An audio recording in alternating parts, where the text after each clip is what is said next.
Nagkakaubusan na ng ilang klase ng paputok at pailaw sa Bocaue, Bulacan. Live mula sa Bulacan, may unang balita si James Agustin. James? Susan, good morning. Hindi lang nagkakaubusan ng mga ilang klase ng pailaw at paputok dito nga sa mga tindahan sa Bocaue, Bulacan. Nagtaas na rin ang presyo niyan. Pinakamabenta po yung luces, squites at fountain. Galing pang San Pablo, Laguna si Loris kasama ang kanyang best friend. Dumana sila sa Bocaue, Bulacan para bumili ng mga paputok at pailaw. Ang kanilang budget, 10,000 pesos. Pampaswerte po. At saka po, pasasalamat po sa 2024 po. Ano ba nilook forward niyo for 2025? More blessings, maraming customer po. Para sa aming Ubi Halaya po. Nanegosyo. Apo. Ang grupo naman ni Ace galing pang Valenzuela. Ikalawang punta na nila rito para bumili ng aerial fireworks. Pandagdag sa mga nauna nilang binili na nagkakahalaga ng 50,000 pesos. Nasasayan lang kami kasi dati kasi di kami nakakabili mga ganyan. Ngayon nakakabili na kami.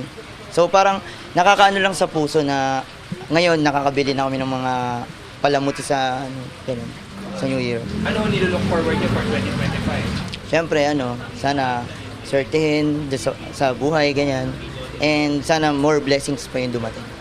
Dumayo rin sa Bulacan si Jovit mula sa Tondo, Manila. Naghahanap siya ng sawat aerial fireworks. Tradisyon lang. Parang hindi kumpletong taon pag walang ganyan eh. Walang paputok. Parang hindi masaya eh pag walang hindi kumpleto. Sa isang gabi na dumanos yung isang taon. Ayon sa mga nagtitinda, nagkakaubusan na ng ilang paputok at pailaw. Nagmahal na rin ang presyo ngayong araw. Wala na pong makuhanan na mga supply po. Kaya po tumaas po yung mga presyo po niyan. Ano yung nasa natin bukas sa bisperas? Mas lalo pa pong tataas. Pinakamabenta ang luces, squites, fountain at sawa. Mabibili ang luces sa 100 pesos sa 10 peraso mula sa 90 pesos kahapon. Ang squites naman 900 pesos na ang 100 peraso mula sa 800 pesos.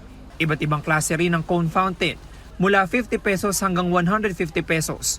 Tumaas na ng 10 piso kada peraso. Ang sawa ay 350 pesos hanggang 1,500 pesos. Depende sa dami ng rounds. Mabenta rin ang mga aerial fireworks na tumaas na rin ang presyo. Mayroong 16 shots na 1,500 pesos. Kung may budget, mayroon silang 150 shots na 10,500 pesos.